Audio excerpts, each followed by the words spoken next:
कुछ क्लासों में बहुत सारी चीज़ें कवर की, कुछ चीज़ें हार्ड थी, स्पेशली बायो वालों के लिए भी, लेकिन मैथ वालों के लिए भी हार्ड थी कि कुछ चीज़ें हमें डायरेक्ट रिजल्ट लिखने पड़ रहे थे कि परिणाम होगा, इसका हल ये होगा।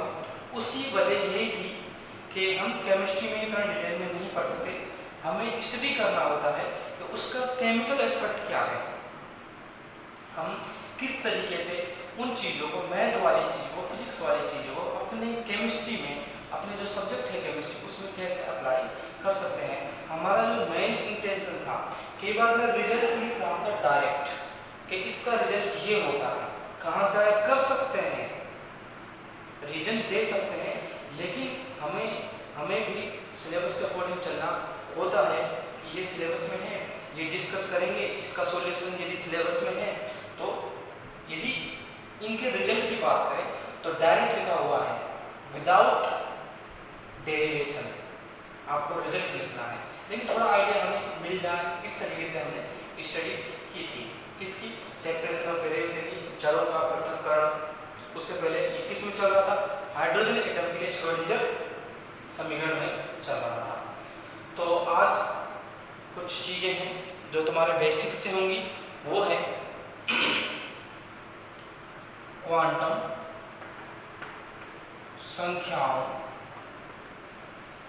संख्याओं का महत्व। कई बार क्वेश्चन आ चुका है और ऐसा हार्ड क्वेश्चन नहीं है, बिल्कुल इजीली कर सकते हैं इस क्वेश्चन को। क्वांटम संख्याओं का महत्व। क्वांटम संख्याओं का महत्व कैसे डिस्क्राइब करते हैं, क्या बोलते हैं? क्वांटम संख्याओं की यदि महत्व की बात करें तो क्वांटम संख्याओं से हमें पोजीशन यानी स्थिति, किसकी स्थिति? इलेक्ट्रॉन की, ठीक है, और मूवमेंट यानी गति कि इलेक्ट्रॉन कहाँ उपस्थित है, लोकेशन की भी कह सकते हैं, लोकेशन और पोजीशन एक ही चीज। ट्रेजेक्ट्री या फिर एनर्जी ट्रेजेक्ट्री तो वही है, छोड़ो, एनर्जी और रेडियस यानी ऊर्जा और त्रिज्या, ऐसी चीजों का पता लगता है। और इसके अलावा जो बहुत ही महत्वपूर्ण बात है वो है इलेक्ट्रॉनिक कॉन्फ़िगरेशन यानी इलेक्ट्रॉनिक विन्यास है। जो इलेक्ट्रॉनिक विन्यास है वो किसके लिए बताया जाता है?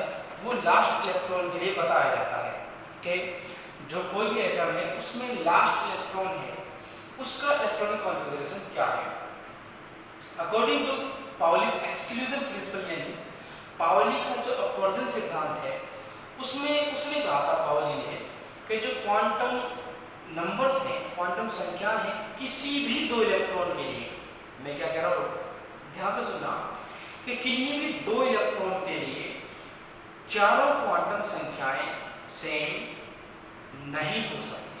तो इससे स्टेटमेंट से ये तो पता है कि भाई क्वांटम संख्याएं चार होती हैं, तो तुम बचपन से पढ़ते आए हो।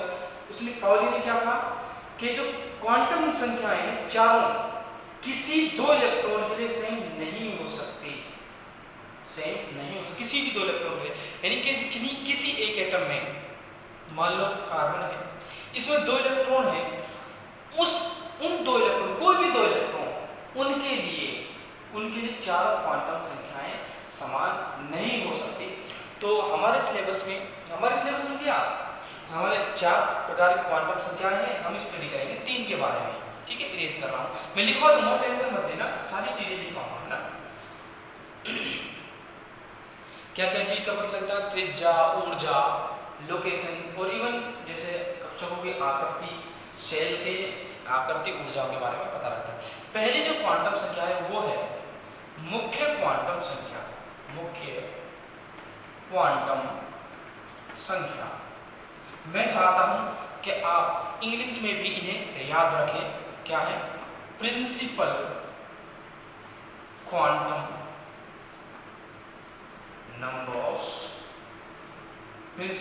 नंबर।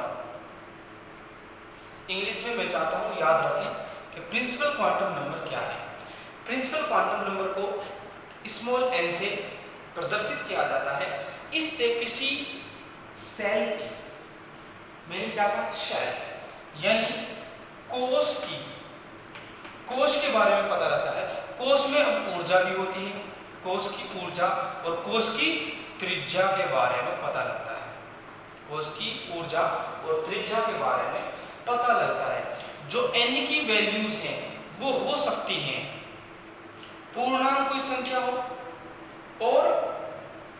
और कैसी, धनात्मक पूर्णांक 1 2 3 4।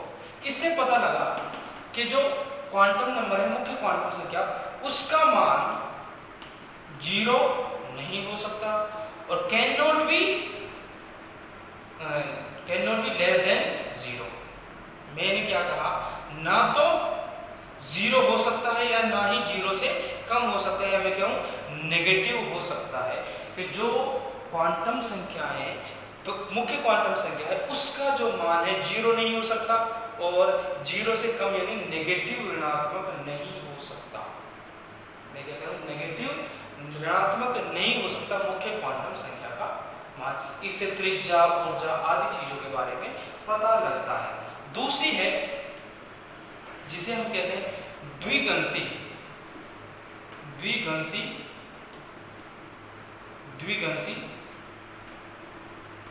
क्वांटम, द्विगंशी क्वांटम संख्या, या इसे ही कोणीय ऑर्बिटल यानी कक्षक ऑर्बिटल एंगुलर कक्षक चक्रण क्वांटम संख्या, चक्रण कोणीय इंग्लिश में मुझे याद है एंगुलर मोमेंटम क्वांटम नंबर। तो कक्षीय कोणीय क्वांटम संख्या, इसको इंग्लिश में कहते हैं एजीम्यूथल, AZIMUTHAL। मैं चाहता हूं कि आप लिखें एजीम्यूथल क्वांटम नंबर, ठीक है। और इसको कहते हैं orbital angular quantum number. Orbital angular quantum number यानी कक्षीय कोणीय क्वांटम संख्या और द्विगंशी क्वांटम संख्या एजीमुथल क्वांटम नंबर, ये होती है, इसे स्मॉल l से डिनोट किया जाता है। और यह किसी भी कोश में उपस्थित उपकोषों के बारे में बताती है। और उपकोष होंगे तो उनकी ऊर्जा के बारे में बात करते हैं। जो इसकी वैल्यू होती है L का जो मान है, मैंने पिछली क्लास में भी बताया था, जो L का मान है वो 0 से n-1 तक होता है। मैंने क्या कहा, ध्यान से देखना, मैंने द्विगुंशी क्वांटम संख्या लिखी है, वो तो कहा है द्विगुंशी क्वांटम संख्या का मान है 0 से n-1 तक होता है। क्या होता है? 0 से n-1 तक होता है। और जितनी भी वैल्यूज आएंगी उन सब के लिए एक विशिष्ट उपकोष होता है। क्या होता है? एक विशिष्ट उपकोष होता है। यदि मैं कहूं n इक्वल टू क्या हो, n इक्वल टू क्या हो, 0 से n-1 लिखा है। तो यदि मैं कहूं n इक्वल टू 0 है, तो इससे पता लगा कि द्विगुंशी क्वांटम संख्या 0 हो सकती है, लेकिन कभी भी मुख्य क्वांटम संख्या से अधिक नहीं होगी। तो यदि मैंने कहा प्रत्येक L के मान के लिए एक विशिष्ट उपकोष होता है, यदि L का मान क्या है, 0 है, तो इससे पता लगा कि यहाँ क्या है, S उपकोष या S कक्षक या S अवस्था, जैसा भी बोलना चाहो। यदि L इक्वल टू 1 है तो इसका मतलब P उपकोष या P अवस्था, घबराने वाली कोई बात नहीं, अवस्था कंफ्यूज मत होना, है ना। L इक्वल टू 2 हो तो D उपकोष, ठीक है, और L इक्वल टू 3 हो तो F उपकोष यानी F अवस्था, ये चीज है, यानी विशिष्ट उपकोष होता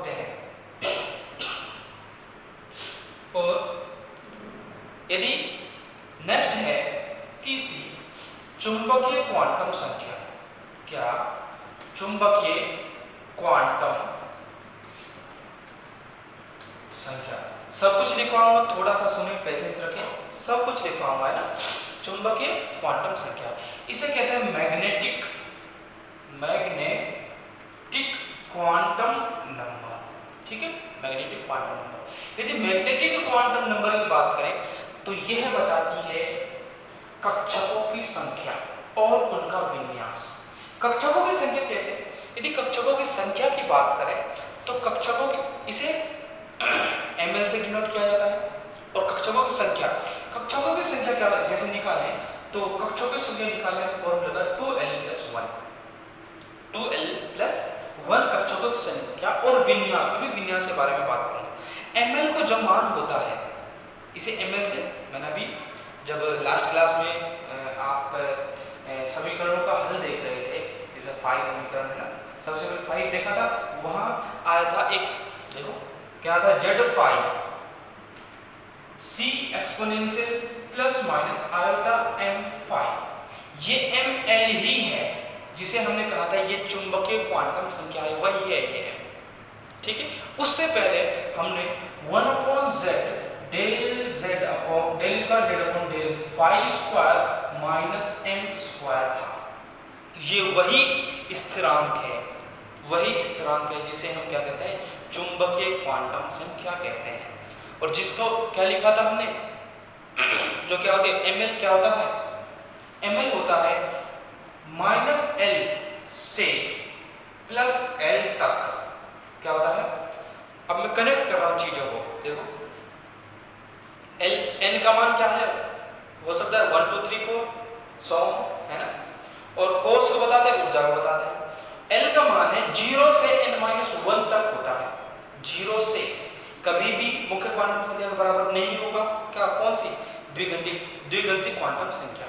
और यदि चुंबकीय क्वांटम संख्या के बारे में देखते हैं तो वो निकालते हैं द्विघाती क्वांटम संख्या से, और द्विघाती क्वांटम संख्या में l है, यानी इनका मान -l से +l तक होता है।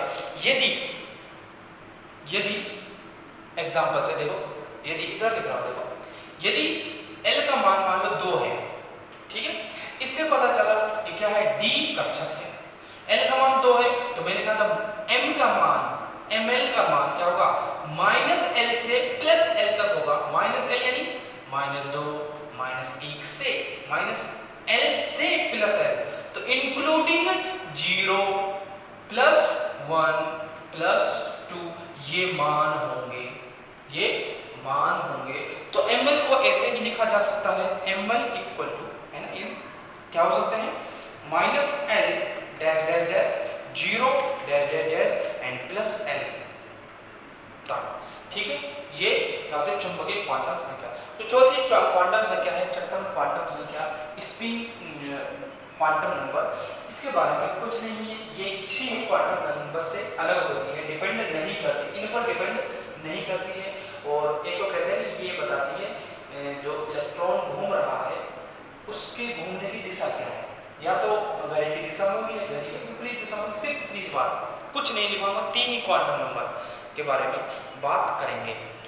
क्या होगा, ml equal to -l, del 0 including, 0 को लगा के क्या होती है, +l तक होती है। अभी मैंने कहा था विन्यास के बारे में बात करती है, किसके बारे में, विन्यास बताते क्या, चुंबकीय क्वांटम संख्या।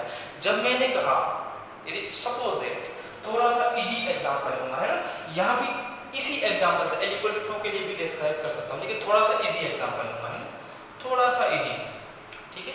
इजी कैसे, देखो मैं सब कुछ लिखवाऊंगा, थोड़ा सा पेशेंस से सुने। यदि l इक्वल टू क्या हो, मान लो 1 है, l इक्वल टू क्या है, 1 है, तो ml के मान जो होंगे वो होंगे -1, 0 और +1, ठीक है। यहां से पता लगा कि जो क्वांटम संख्या है उनकी संख्या कितनी होगी। मैंने कहा था संख्या 2l+1 है ना, l कितना है 1, 2 × 1 + 1 कितना होगा 3, यहां से भी 3 है, 1 2 3। अब विन्यास की बात कर लेते हैं, संख्या क्या है 3।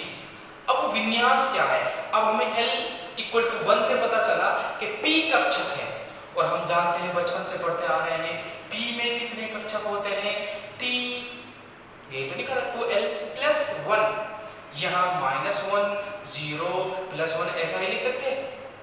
यहाँ इसका मतलब px है, py है, pz है।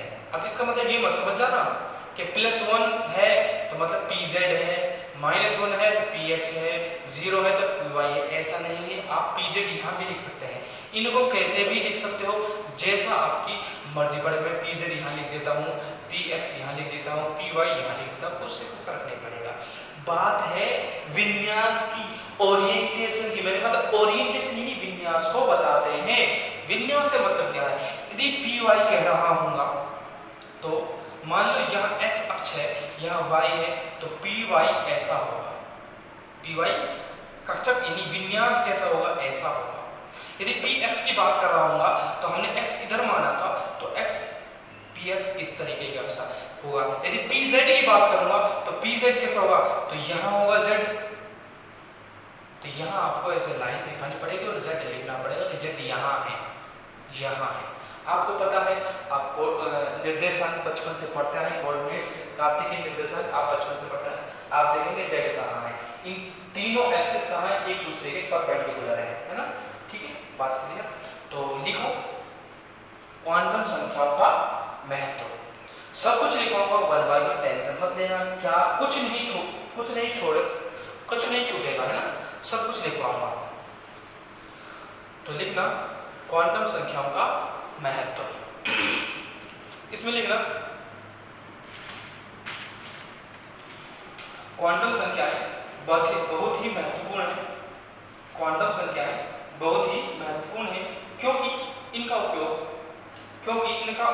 परमाणु के, क्योंकि जल्दी लिखना क्योंकि मेरे पास मटेरियल बहुत है बताने के लिए, है ना। क्योंकि इनका क्वांटम संख्या बहुत ही महत्वपूर्ण है क्योंकि इनका उपयोग परमाणु के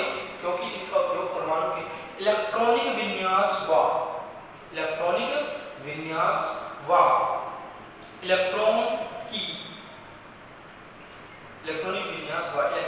की सर्वाधिक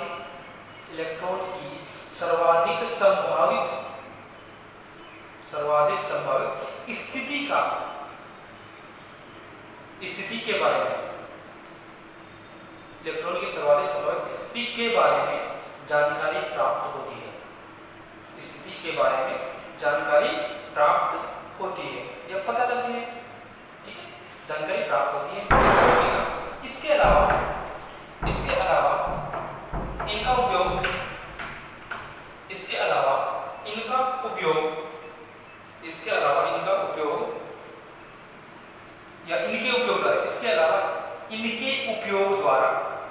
इनके उपयोग द्वारा परमाणु के कुछ महत्वपूर्ण गुण, जैसे परमाणु के कुछ महत्वपूर्ण गुण जैसे ऊर्जा एवं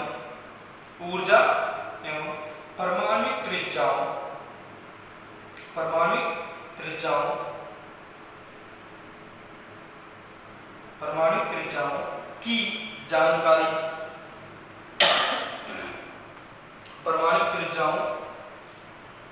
की जानकारी प्राप्त की जा सकती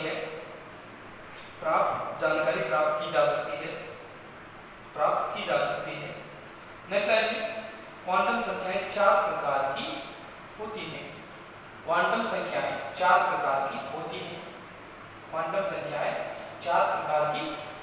पहला लिखना मुख्य क्वांटम संख्या, इंग्लिश में जरूर लिखना, है ना। मुख्य क्वांटम संख्या ब्रैकेट में प्रिंसिपल क्वांटम नंबर। इसमें लिखना इसे स्मॉल n, इसे n से प्रदर्शित किया जाता है,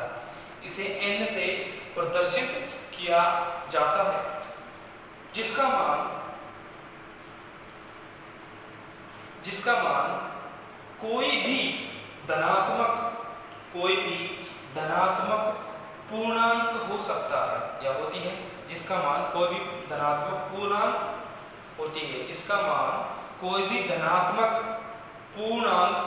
हो सकता है या होती है, पूर्णांक होता है। n equal to 1 2 3 4 and dash लगाते छोड़ देना है। ये होते हैं। नीचे लिखना n इलेक्ट्रॉन के कोश को बताता है। किसको बताता है? कोश। किसको बताता है? कोश को बताता है। इससे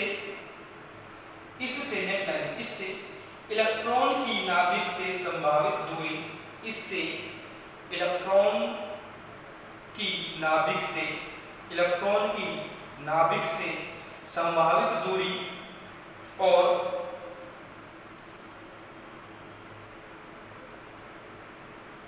इलेक्ट्रॉन की नाभिक से संभावित दूरी और कोश की ऊर्जा के बारे में जानकारी प्राप्त होती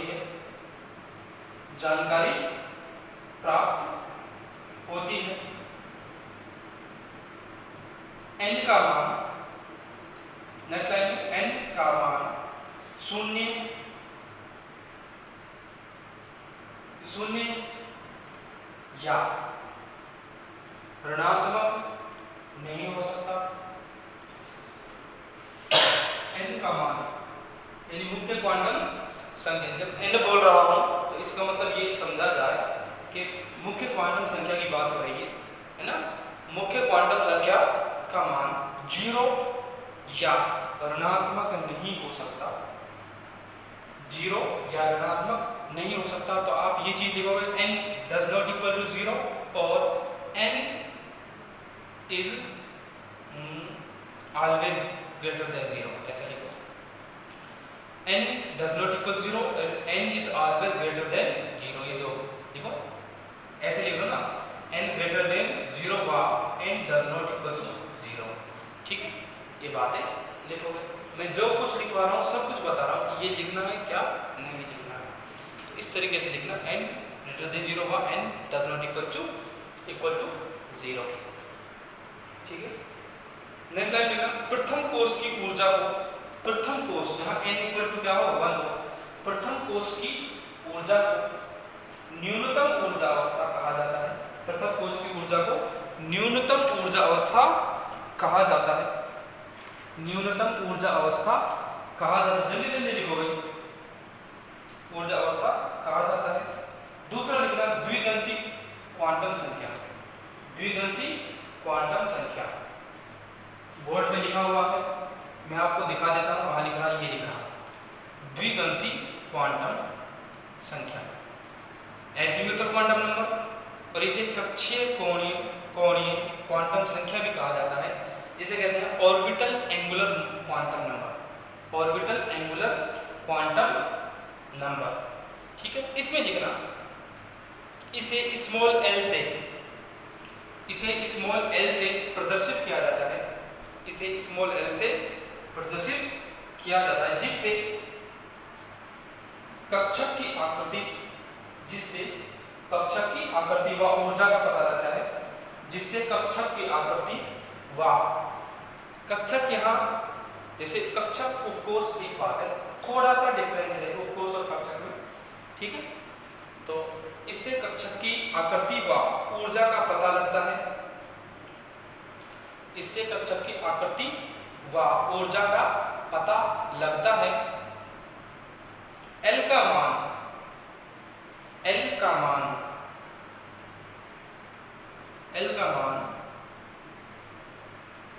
0 से n-1 तक हो सकता है या होता है, ऐसा लिखना होता है। L का मान 0 से n-1 तक होता है। तो नीचे लिख लो L इक्वल टू 0 से n-1 तक। L का मान 0 से n-1 तक होता है। L इक्वल टू 0 से n-1 तक। ठीक है, L का प्रत्येक मान एक विशिष्ट उपकोष के बारे में या विशिष्ट उपकोष को प्रदर्शित करता है। L का प्रत्येक मान एक विशिष्ट उपकोष को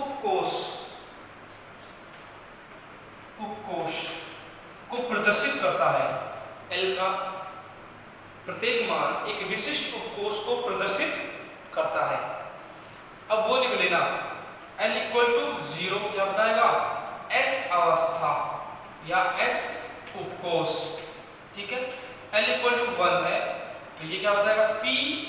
कोस, ठीक है, वो लिख रहा हूँ, अभी लिख रहा है, यहाँ भी लिख रहा हूँ L equal to 2P cos, fast लिखना भाई, है ना, टाइम नहीं है मेरे पास इतना क्या, सॉरी SPD डी कोस, यहाँ F कोस।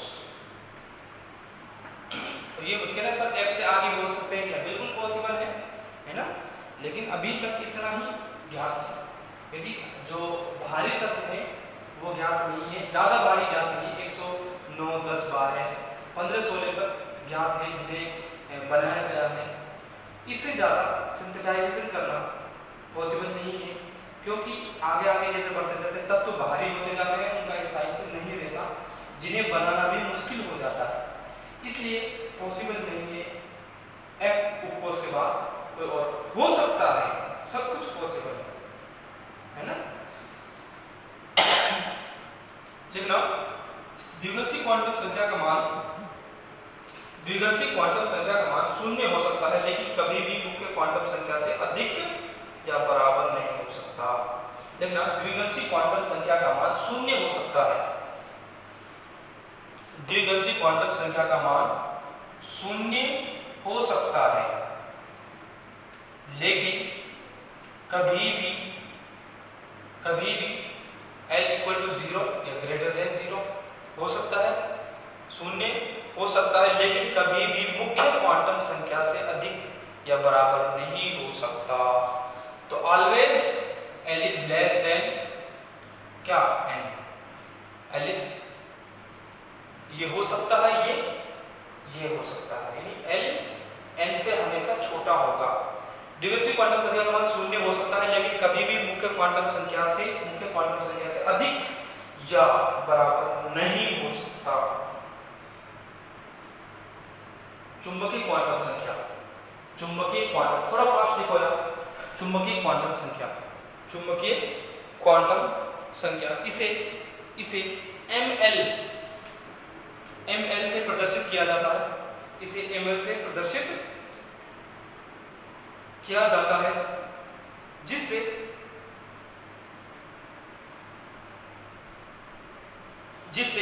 कक्षकों की संख्या एवं उनके विन्यास की जानकारी प्राप्त होती है, जिससे कक्षकों की संख्या एवं उनके विन्यास की जानकारी प्राप्त होती है, कक्षकों की संख्या, ऐसे लिखना, कक्षकों की संख्या बराबर 2l+1, ऐसे लिख लेना, कक्षकों की संख्या 2l+1। और नेक्स्ट लाइन लिखना, इसका मान द्विघर्षी क्वांटम संख्या पर निर्भर करता है, इसका मान द्विघर्षी क्वांटम संख्या पर निर्भर करता है, इसका मान द्विघर्षी क्वांटम संख्या पर निर्भर करता है, इसका मान द्विघर्षी क्वांटम संख्या पर निर्भर करता है। तो ml इक्वल टू लिखना, ml equal to -L dash 0 dash plus L, ठीक है, ml equal to -L 0 plus L, ठीक है, या शॉर्ट में ऐसे भी लिख सकते हैं, -L से प्लस L, -L से प्लस L, ठीक है। एक सारणी बनाओ, सारणी में समझा देता हूँ कैसे, थोड़ा क्विक करो यार, है ना।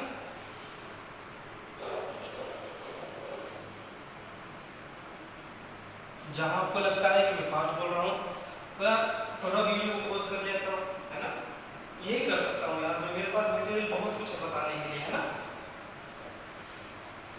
मैं जो टाइम नहीं है ना, उसकी वजह यही है कि मेरे पास मटेरियल बहुत है बताने के लिए, लेकिन बात आती है कि टाइम, कम टाइम में आपको ज़्यादा देने की कोशिश करता हूँ। 3 कॉलम बनाना, ये कॉलम बिल्कुल छोटा बनाना, ठीक है, ये थोड़ा बड़ा बनाना, और ये बड़ा तो है नहीं, ये सबसे बड़ा। 3 कॉलम बनाने हैं, जहाँ ऊपर लिखना n और यहाँ l और यहाँ m।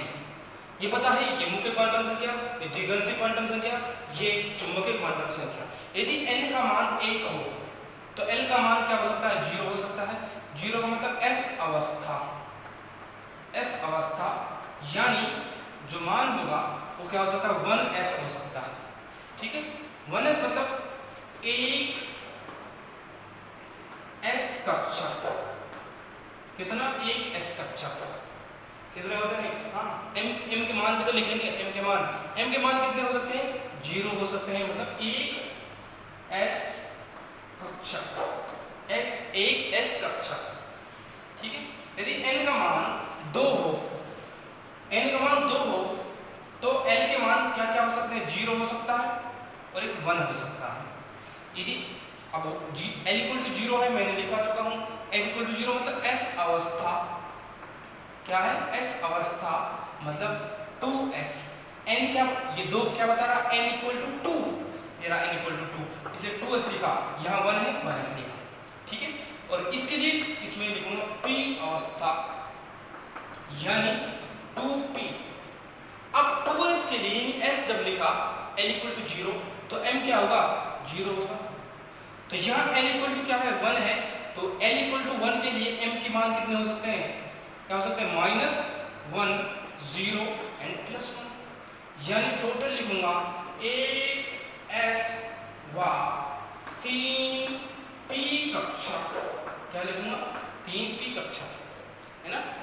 यहाँ यदि n इक्वल टू 3 हो, n इक्वल टू क्या हो, 3 हो, क्या 3, तो l के मान क्या हो सकते हैं, 0, 1, 2, ये हो सकते हैं। 0, 1, 2 है, 0 का मतलब S का S अवस्था, S अवस्था मतलब 3s, और इसका मतलब p अवस्था, p अवस्था है p कक्षक, यानी 3p। और यहाँ n equal to l equal to क्या है, 2 है, तो इसका मतलब d अवस्था, क्या है, d अवस्था है, तो मतलब 3d, इसीलिए 2d है ना, 1p इसीलिए नहीं मिलता यहाँ से।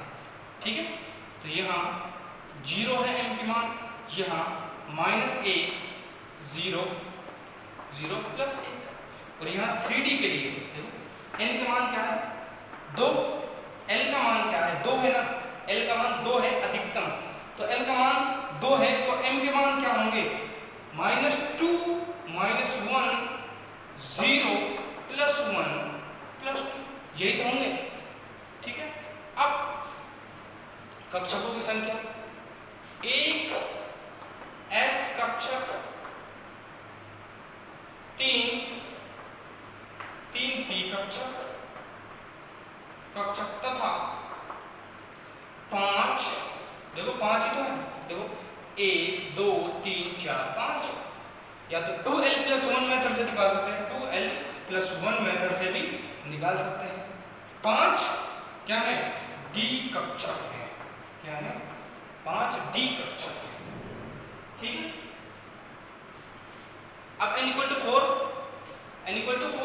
लिख लेना प्लीज, है ना, वीडियो को पॉज करो और लिखो, इतना टाइम नहीं है यार, थोड़ा समझा करो, है ना।